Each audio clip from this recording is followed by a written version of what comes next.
나의 사랑하는 채 비록 헤어졌으나 어머님의 무릎 위에 앉아서 유다 사람들이 이르기를 홍무더기가 아직도 많거늘 짐을 나르는 자의 힘이 다 빠졌으니 우리가 성을 건축하지 못하리라 하고,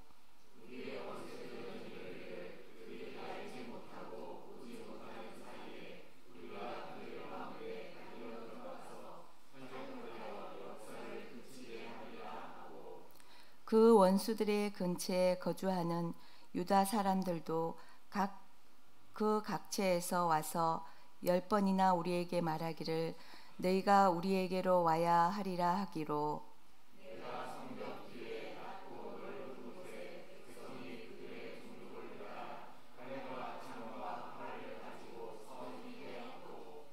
내가 돌아본 후에 일어나서 귀족들과 민장들과 남은 백성에게 말하기를 너희는 그들을 두려워하지 말고 지극히 크시고 두려우신 주를 기억하고 너희 형제와 자녀와 아내와 집을 위하여 싸우라 하였느니라. 아멘. 어느 한 과학자가 다음과 같은 실험을 합니다. 쥐 100마리를 우리 안에 걷어놓고 그 주위에 고양이 한 마리를 묶어 놓았습니다. 그리고 100일이 지난 후에 그 쥐들의 건강 상태를 검진해 보았더니 모두가 심각한 질병에 걸려 있더라라는 것입니다. 자, 위장병은 물론이거니와 심장병 그리고 이런저런 각종 암이 발생했다라고 합니다. 자, 이 쥐들이 이러한 병에 걸린 이유가 무엇입니까? 누가 그랬습니까? 누가 이 쥐들을 병에 걸리게 했습니까? 바로 두려움이라는 놈입니다. 두려움. 고양이에 대한 두려움. 사실은 고양이는 아무런 해코지를 할 수가 없는 상황인데도 불구하고 이 고양이에 대한 두려움에서 이 쥐들은 한시도 벗어날 수가 없었습니다. 그들은 두려움 속에서 100일을 보내야만 했고 결국 심각한 질병에 걸리고 말았다라는 것입니다. 자, 여러분, 이것은 단지 쥐들에게만 해당하는 이야기는 아닐 것입니다. 오늘 우리들도 마찬가지입니다. 두려움은 우리를 나약하게 만들고 두려움은 우리를 병들게 합니다. 두려움은 우리의 정신뿐만 아니라 우리의 육체까지도 병들게 하고 심지어는 우리의 영혼까지도 병들어 버리게 만들어 버립니다. 자, 제2차 세계대전 당시에 전쟁으로 죽은 미국의 군인 수는 30만 명입니다. 그런데 사랑하는 아들, 사랑하는 남편을 전쟁터에 보내고 그 뒤에서 걱정, 근심, 두려움으로 전전긍긍하던 가족들이 여러 가지 질병으로, 여러 가지 특별히 심장 질환으로 사망한 사망자의 수가 무려 100만 명이다라는 통계가 있습니다. 전쟁 중에 죽은 군인의 숫자보다 두려움과 걱정과 염려로 인해서 죽은 일반 시민들의 숫자가 훨씬 더 많았다는 것입니다. 자, 오늘을 살아가는 우리 현대인들은 이런저런 여러 가지의 두려움 속에 사로잡혀 살아갑니다. 아이들은 아이들 나름대로 두려움이 있습니다. 어머니가 부모님이 나를 혹시 사랑하지 않지는 않을까? 부모님이 엄마가 형만 맛있는 과자를 사주지는 않을까? 뭐 이런 두려움. 요즘 청소년들은 어떻습니까? 청소년들은 또 얼마나 많은 두려움이 있겠습니까? 학교에서의 친구들과의 관계 속에서 혹시 왕따를 당하지는 않을까? 뭐 혹시 학업에 뒤처지지는 않을까? 내가 어떤 학교 생활에서 어떤 손해를 보지는 않을까? 등등의 학생들 나름대로의 두려움이 있습니다.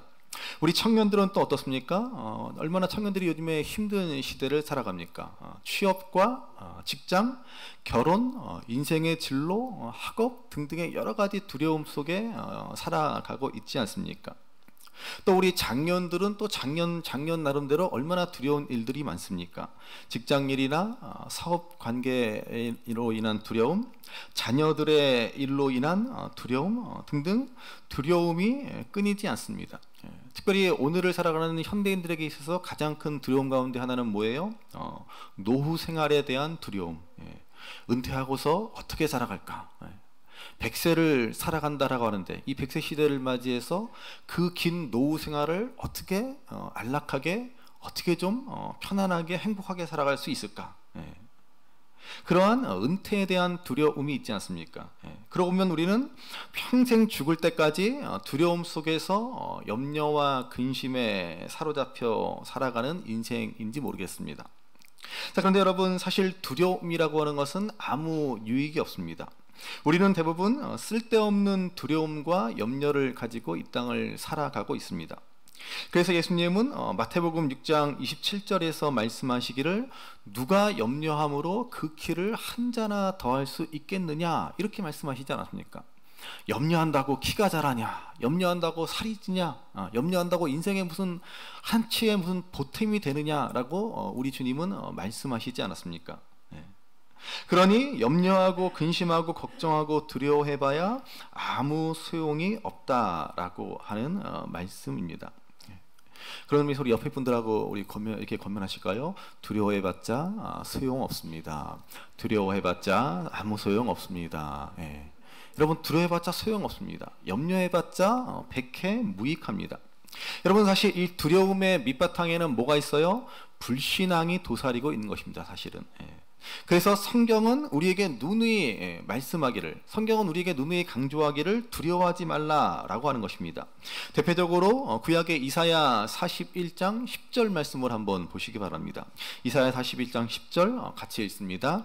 두려워하지 말라, 내가 너와 함께함이라. 놀라지 말라, 나는 내 하나님이 됨이라.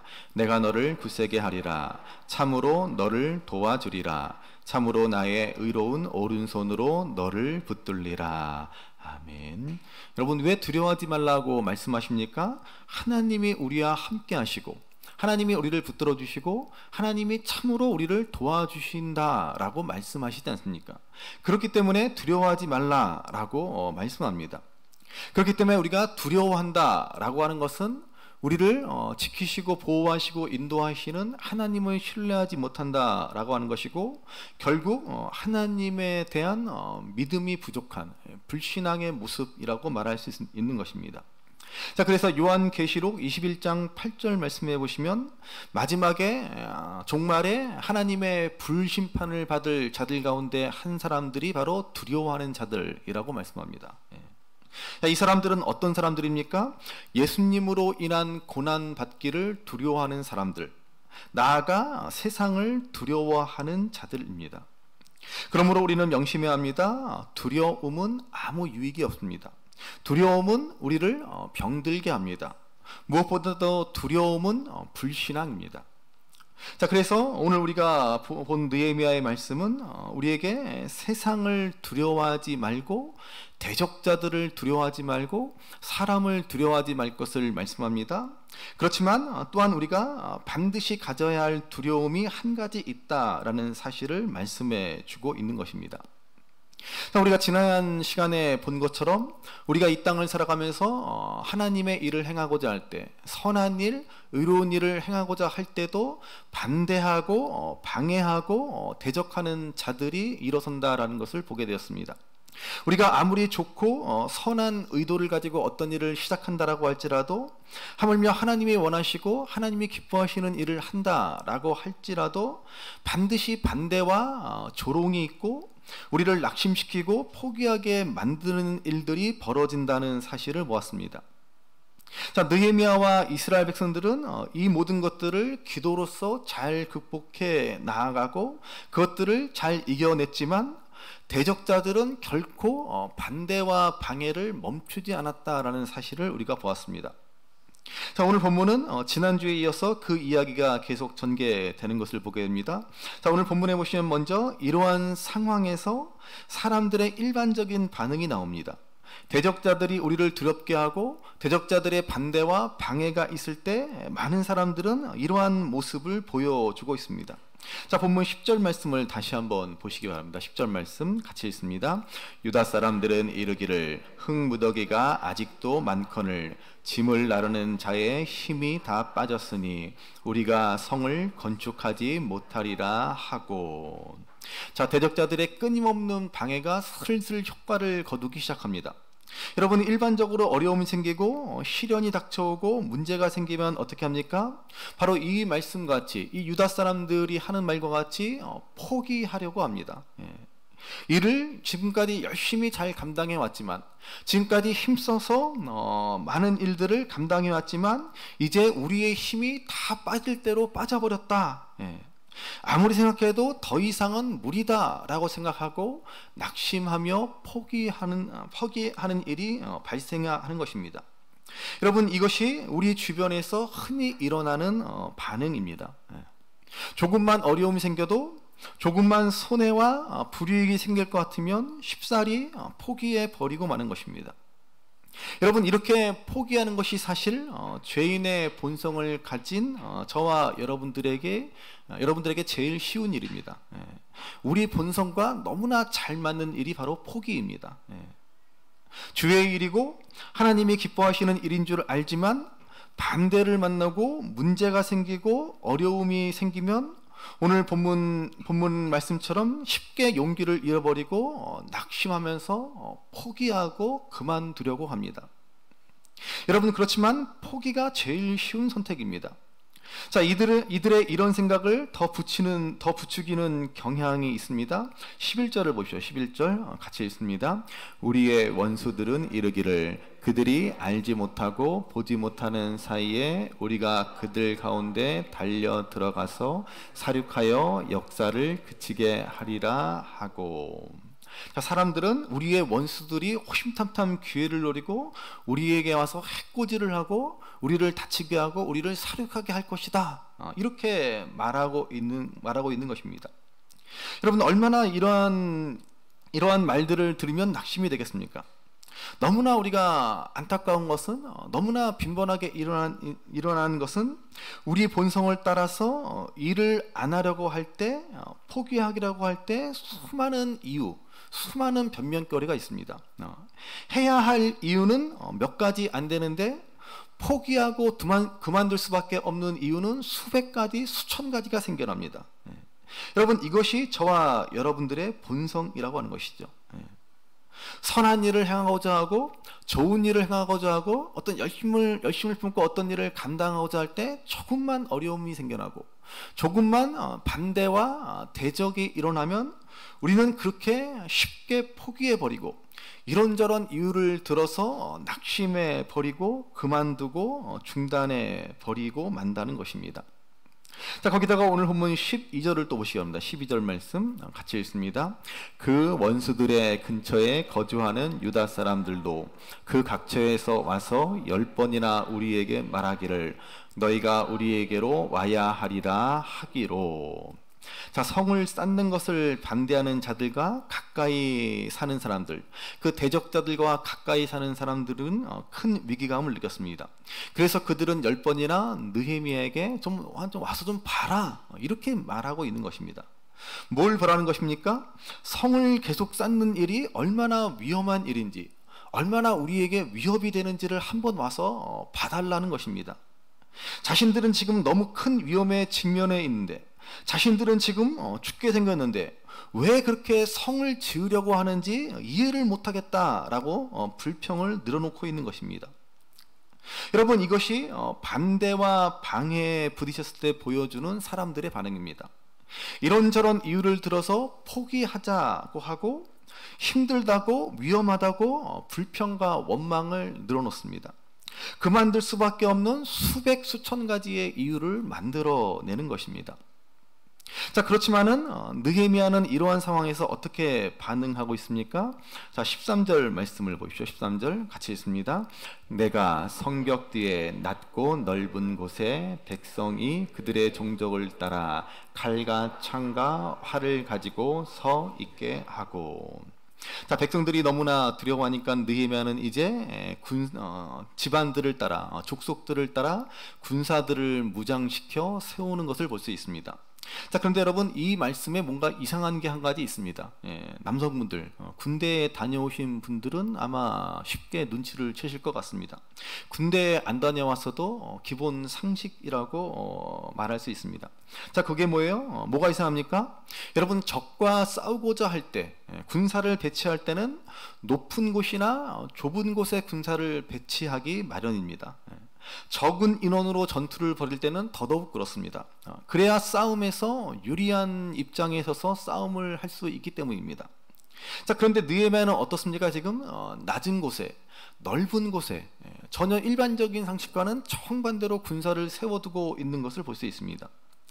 자, 그 이유가 무엇이겠습니까? 왜 느헤미야는 이렇게 이상하게 군사를 배치해 두고 있겠습니까?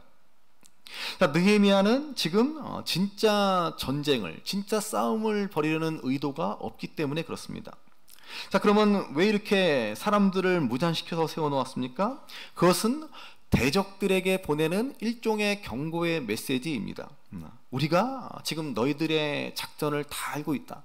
우리가 지금 너희들이 하고자 하는 일들을 다 알고 이렇게 대비하고 있다라고 하는 것을 보여주기 위함입니다.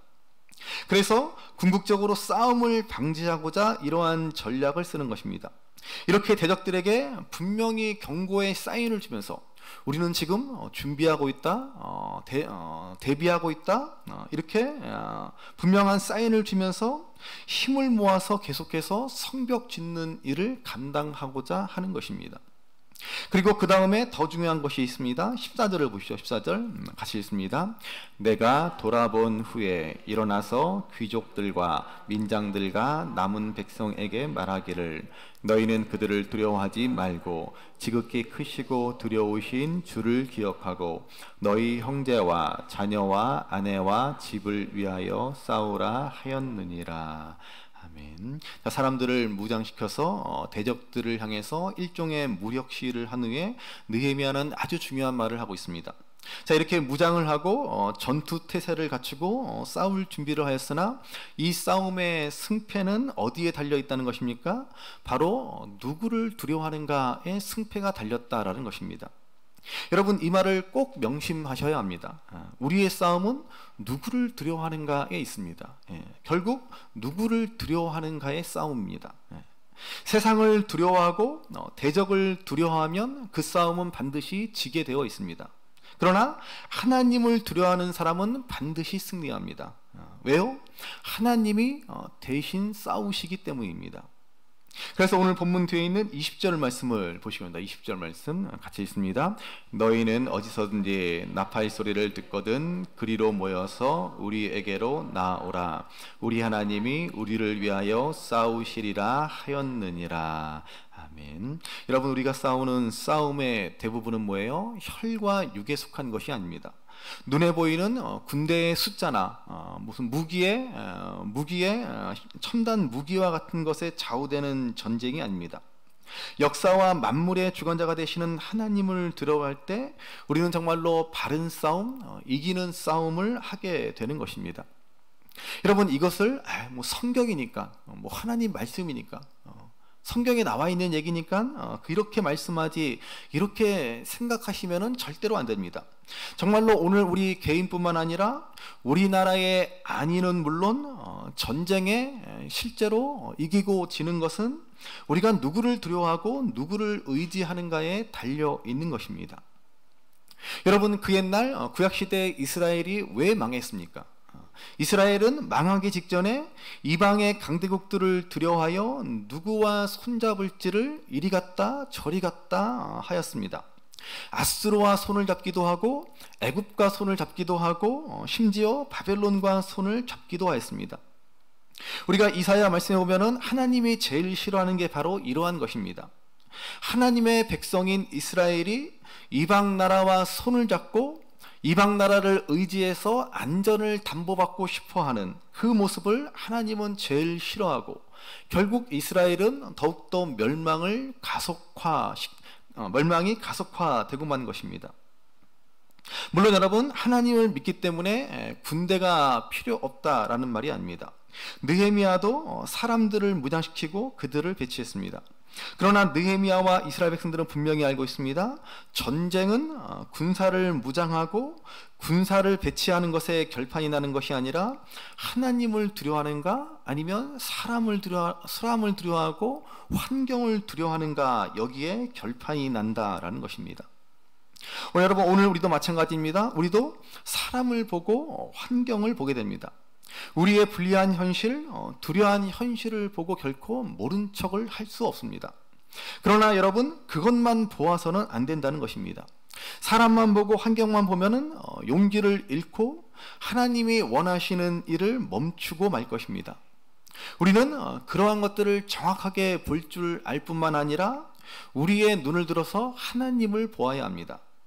우리가 정말 두려워하고 의지할 분을 바르게 보아야 하는 것입니다. 그럴 때 우리는 하나님이 기뻐하시는 일을 감당할 수 있는 용기와 힘과 능력을 얻게 됩니다. 여러분, 성경에 보시면 이러한 예들을 얼마나 많이 볼 수 있습니까? 대표적으로 기드온을 보십시오. 기드온은 미디안과의 전쟁 때 하나님은 이스라엘 백성들의 수가 너무 많다고 다 돌려보내라고 하시고 단 300명만 남기시지 않았습니까? 게다가 이 300명의 무기가 뭡니까? 횃불과 항아리와 나팔입니다. 미디안의 대군과 전쟁을 하는데 겨우 300명의 군사를 가지고, 그것도 횃불과 항아리와 나팔만 들고서 도대체 무슨 싸움을 싸운다는 것입니까? 그런데도 우리가 다 아는 것처럼 하나님을 두려워하고 그 말씀에 순종하자 어떤 일이 벌어집니까? 이 전쟁에서 미디안의 대군을 물리치지 않습니까? 골리앗을 향해서 물맷돌 5개만 가지고 나아가는 다윗은 또 어떻습니까? 지팡이 하나만 손에 쥐고 애굽의 왕 바로에게 나아가는 모세는 또 어떻습니까? 이게 싸움도 안 되는 싸움이지 않습니까? 그런데도 어떻게 됩니까? 다윗이 골리앗을 쓰러뜨리고 모세는 지팡이 하나로 애굽의 바로를 굴복시키지 않습니까? 이게 다 뭐예요? 결국 하나님을 두려워하느냐 그렇지 않느냐의 싸움이라는 것입니다. 여러분, 그래서 오늘 우리나라의 모습, 우리 한반도의 정세를 한번 보십시오. 북한에 계속되는 도발로 한반도의 위기가 고조되고 북한의 무인기가 서울의 상공까지 침투해 들어오니까는 우리 대통령은 또 발끈해서 전쟁도 불사하겠다라고 하는 발언을 해서 한반도의 위기를 더욱더 가속화시키지 않습니까? 그러나 여러분, 느헤미야를 보십시오. 군사를 낮고 넓은 곳에 딱 배치해서 전쟁도 불사하고 싸겠다라고 하는 것이 아니라 이렇게 미리미리 대비하고 적들이 도발을 못하도록 잘 관리하고 있지 않습니까? 이게 정치인들이 해야 하는 일들이죠. 정치가들이 해야 하는 것들이 이런 일들입니다. 그리고 저와 여러분들은 무슨 일을 해야 합니까? 우리 믿음의 사람들은 하나님을 두려워하는 믿음을 가지고 횃불과 항아리와 나팔을 가지고 싸우지 않고도 승리하는 길로 나아가야 하는 것입니다. 세상 방식대로 힘으로 이기려고 하면은 피차 많은 피를 흘리고 많은 고통을 감수해야 하지만 우리가 하나님을 두려워하는 믿음으로 나아가면 하나님이 우리를 이기시게 하실 것입니다. 그러므로 우리는 세상을 두려워하지 말고 하나님을 두려워하는 사람들이 되어야 합니다. 하나님을 두려워한다는 게 뭐예요? 여러분, 하나님을 두려워한다는 것은 다른 말로 하나님을 경외한다라고 말하지 않습니까? 여러분, 하나님을 경외한다라는 말이 무슨 말입니까? 이것은 단순한 두려움과는 다른 말입니다. 하나님을 경외한다, 하나님을 두려워한다라고 하는 것은 사랑과 두려움이 얽혀 있는 감정입니다. 자녀들은 아빠의 화가 난 얼굴을 보면 너무나 무섭습니다. 너무나 두렵습니다. 그러나 아버지가 표정을 풀고 두 팔을 벌리면 아이는 한 걸음에 아버지의 품에 쑥 안기지 않습니까? 이것이 바로 하나님을 경외하는, 하나님을 참으로 두려워하는 것이라고 말할 수 있습니다. 또한 하나님을 두려워한다는 말은 오늘 본문에 말씀인 것처럼 하나님이 가장 크신 분이라는 사실을 아는 것입니다. 이 세상에서 하나님과 비교할 수 있는 분은 없고 어떤 존재도 하나님과 대적할 수 없고 하나님이 가장 높고 크고 위대하신 분임을 아는 것이 바로 하나님을 두려워하는 것입니다. 자, 그래서 이스라엘 백성들이 하나님을 두려워하는 마음을 갖게 되자 어떻게 됩니까? 본문 뒤에 15절 말씀 이하를 보시면 이스라엘 백성들은 다시 성을 쌓는 일을 감당하게 됩니다. 또 그렇게 느헤미야와 이스라엘은 어려운 한 고비를 하나님을 두려워하는 믿음으로 잘 이겨나갑니다. 그래서 결국 어떤 일이 생깁니까? 느헤미야 7장에 가면은 이제 이스라엘에게 새로운 부흥의 역사가 일어난다라는 것입니다. 여러분, 저는 오늘 우리 교회뿐만 아니라 이 시대에 우리 한국 교회가 들어야 할 아주 중요한 메시지가 바로 여기에 있다라고 생각합니다. 요즘 교인 수가 점점 줄어들고 특별히 젊은이들이 교회를 떠나고 교회 학교가 급격히 쇠퇴하는 시대를 우리가 맞이하지 않았습니까? 제가 다녔던 그 모 교회만 해도 제가 중고등부 시절 중고등부, 고등부가 각각 200명씩 있던 시절이었습니다. 그러니까 뭐 400명이나 되는 거죠. 제가 다녔던 모 교회가 그랬는데 요즘 얘기를 들어보니까는 중고등부가 합쳐서 40명도 채 안 된다라고 하더라고요. 무려 10분의 1이나 교회학교 학생들이 감소했습니다. 우리가 일반적으로 인구수가 감소하고 우리의 아이들 수가 감소했다라고 말을 하지만 그것에 비해서 정말로 엄청난 교회학교 아이들의 숫자가 감소하고 있습니다. 한마디로 급격히 복음이 쇠퇴하고 교회가 쇠퇴하고 있다라고 하는 방증이라고 할 수 있습니다. 많은 사람들이 이제 한국교회의 위기를 넘어서 한국교회는 이제 끝났다라고 하는 절망적인 이야기까지 쏟아내고 있는 상황이지 않습니까? 그러나 여러분, 절대로 그렇지 않습니다. 절대로 그렇지 않습니다. 여러분, 우리가 비판하는 유럽 교회를 보십시오. 특히 영국 교회를 보십시오. 영국 교회는 무려 400년간의 긴 전성기를 누렸다가 지금은 조금 쇠퇴한 상황이 되었습니다. 그렇지만은 우리가 조금만 교회 역사를 공부해 보면은 꼭 그렇지만은 않다라는 사실을 알 수 있습니다.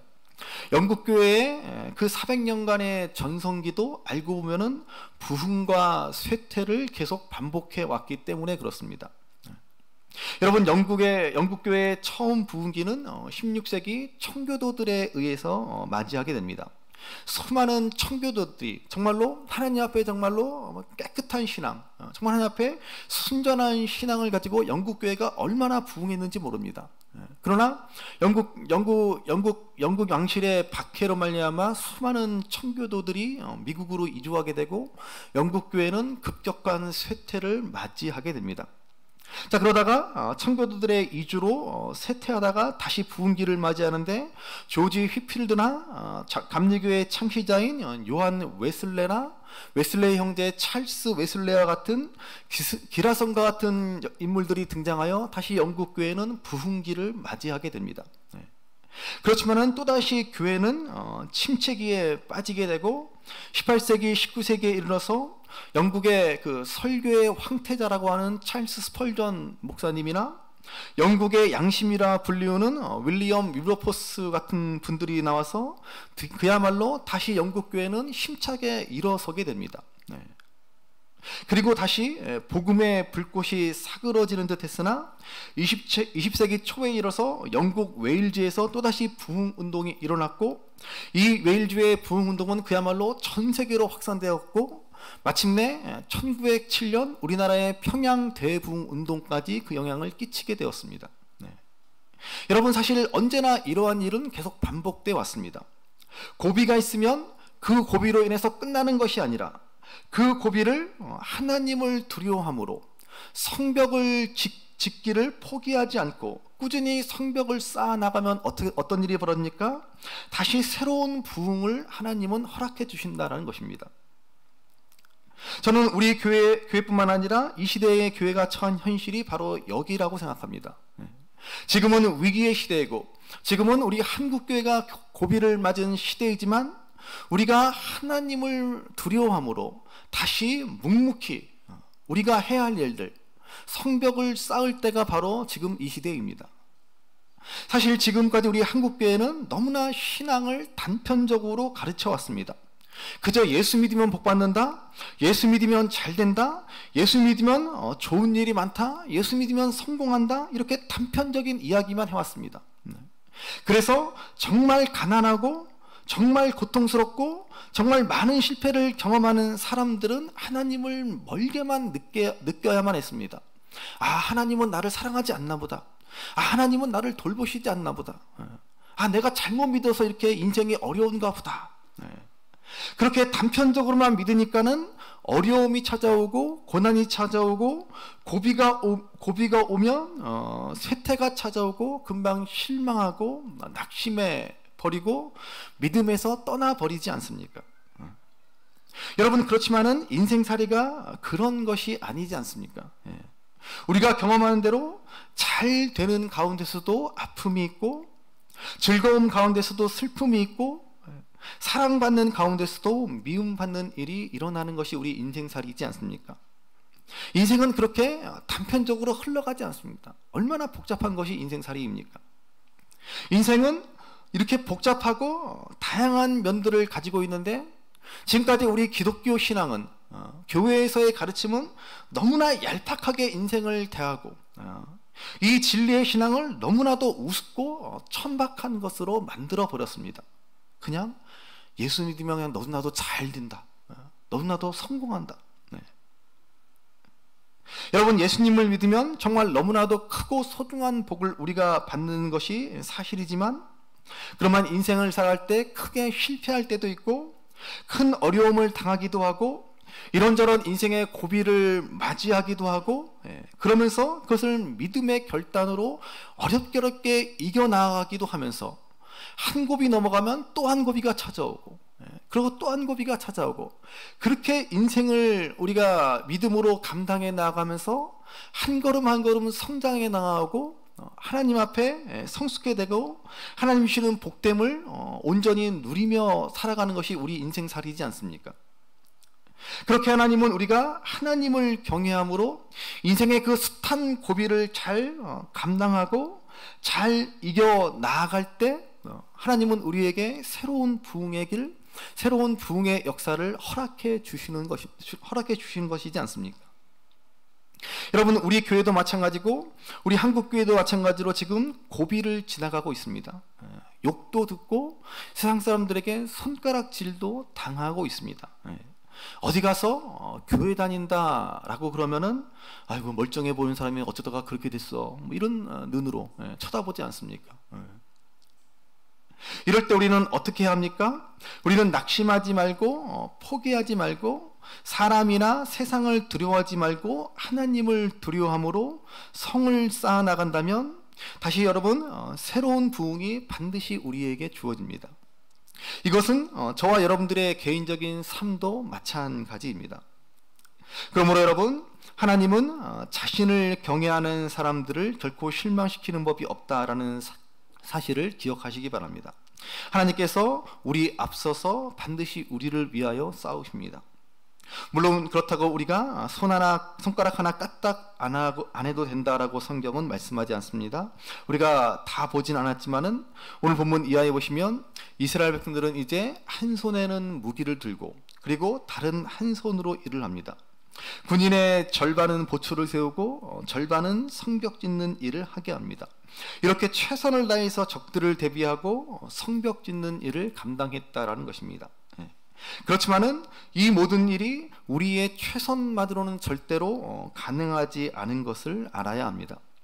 하나님을 경외함으로 기드온의 300용사들이 항아리를 깨트리고 횃불을 들고 나팔을 불었는데도 너무나 놀랍게도 하나님이 앞서 행하심으로 미디안의 대군을 무너뜨린 것처럼 하나님을 경외하는 것이 이 모든 싸움의 승패를 좌우하는 것입니다. 여러분, 이 시대와 교회는 바로 이러한 믿음으로 하나님을 두려워하는 사람, 하나님을 경외하는 사람을 간절히 기다리고 있습니다. 여러분, 이러한 사람들이 다시 일어나야 할 때입니다.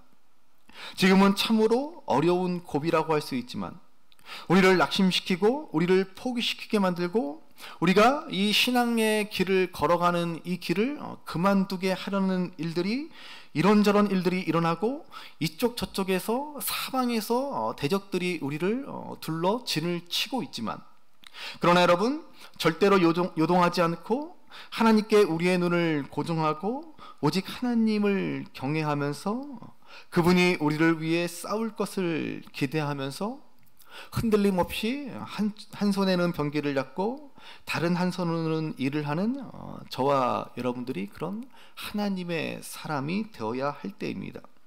그때 우리는 이 고비를 넘어서 하나님이 주시는 또 다른 부흥과 영광을 맞이하게 될 것입니다. 그러므로 바라기는 하나님을 경외함으로 모든 반대와 대적, 모든 인생의 고비를 믿음으로 잘 감당하셔서 하나님 주시는 참된 부흥의 길로 나아갈 수 있는 저와 여러분들, 우리 신성중앙교회가 될 수 있기를 주님의 이름으로 기도합니다.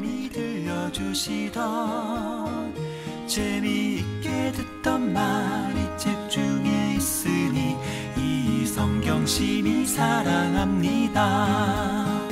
나의 사랑하는 책 비록 헤어졌으나